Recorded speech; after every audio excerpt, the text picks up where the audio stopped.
Mteule, kiti kimoja tu kipo, mapacha tunayekumbana, lakini mama alituacha. We were born as one.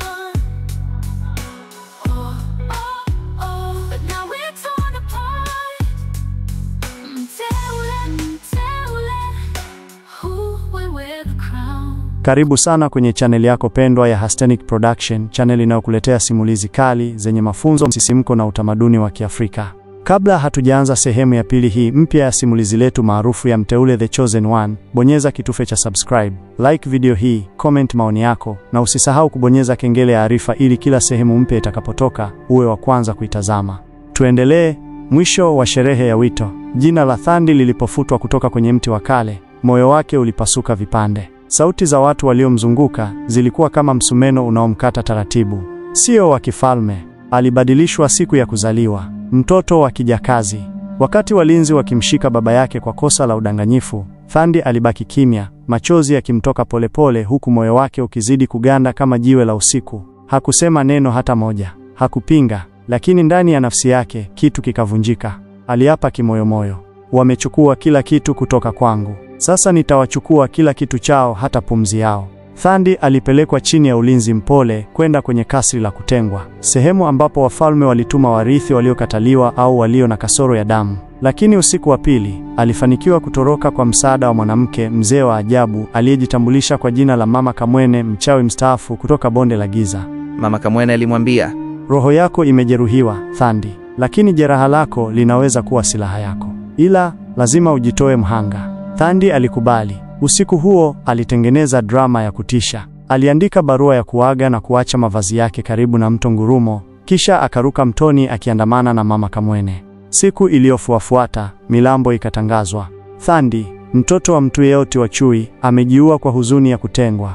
Watu wakasikitika. Lakini nyuma ya pazia, Thandi alikuwa hai, akielekea kwenye bonde la wachawi, falme ya kivuli, kusaka ushirikiano wa kisasi. Falme ya kivuli haikuwahi kukaribisha mtu yeyote asiye na damu ya uchawi, lakini Thandi alikuwa tofauti. Uchungu wake ulikuwa mweusi zaidi ya midundo ya pepo. Alipelekwa mbele ya malkia wa wachawi, Mama Nyororo, malkia kipofu lakini mwenye macho ndani ya roho za watu. Mama Nyororo alimwangalia Thandi na kusema, umechomwa na moto wa uongo, ila kumbuka, anayechoma moto huungua mwisho.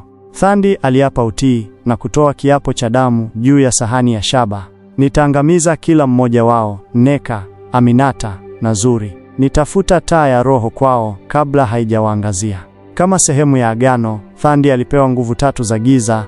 Upepo wa usaliti anaweza kuingiza mashaka kwenye fikra za watu. Picha za ndoto anaweza kuwatumia wanyama wa kivuli waingie ndotoni mwao. Mwanasesere wa damu hutuma wachawi kwa sura za wapenzi au ndugu wa wahusika kuwashawishi au kuwaua. Wakati huo huo, Neka, Aminata na Zuri walikuwa wameanza safari yao ya kutafuta taa ya roho. Kila mmoja alitakiwa kwenda peke yake, kupitia njia tofauti. Neka alipitia msitu wa miungu milia, Aminata kupitia jangwa la kilio la usiku, Zuri alipitia milima ya kutu. Kila njia ilijaa mitihani, lakini pia ilianza kujazwa na mashambulizi yasiyo ya kawaida.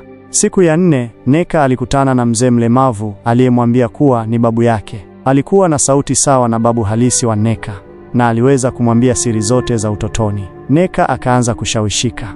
Lakini usiku, ndege wake msaidizi Kawe alimwambia, huyo sio babu, harufu ya damu ya giza imo naye. Neka alikimbia. Babu aligeuka kuwa mnyama mrefu mweusi mwenye miguu 3, kiumemba kutoka falme ya kivuli. Kwa msaada wa Kawe, Neka alimshinda, lakini moyo wake ulijaa hofu. Kama hili limetokea mapema hivi, kuna nini mbele? Aminata, akiwa ndani ya jangwa, alikutana na mvulana mdogo aliyedai amepotea. Mvulana huyo alimfanya apunguze mwendo ili amsaidie, na walipofika kwenye mwamba mkubwa wa kivuli, mvulana akageuka na kusema kwa sauti ya Thandi, sio kila mti hupaswa kuzaa matunda, wengine huzaliwa kwa magamba tu. Aminata alipigwa na mshangao. Kabla hajachukua hatua, mchanga ulianza kummeza. Kwa kutumia uwezo wake wa kuzungumza na maji, alileta mvua ndani ya jangwa, jambo ambalo halijawahi kutokea, na akajinasua.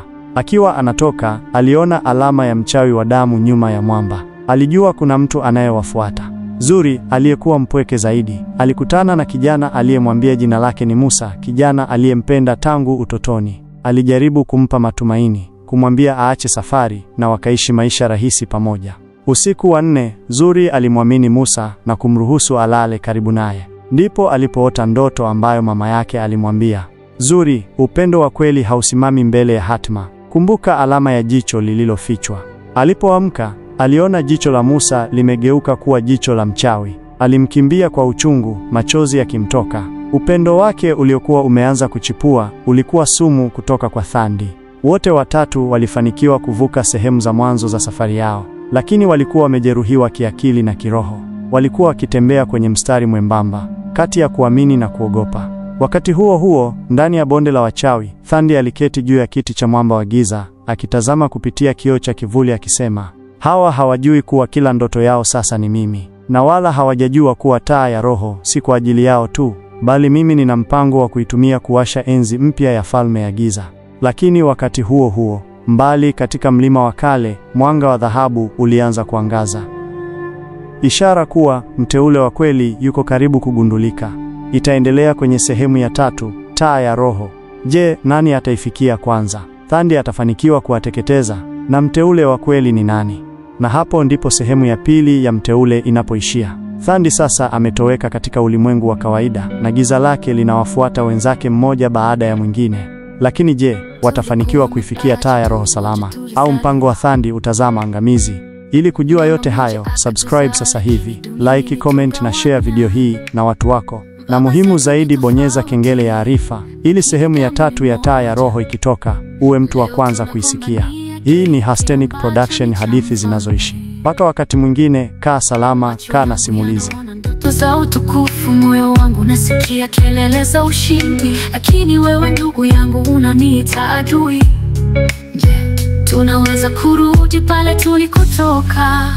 Mteule, ni nani atakayeshinda? Damu moja, lakini roho zinagombana.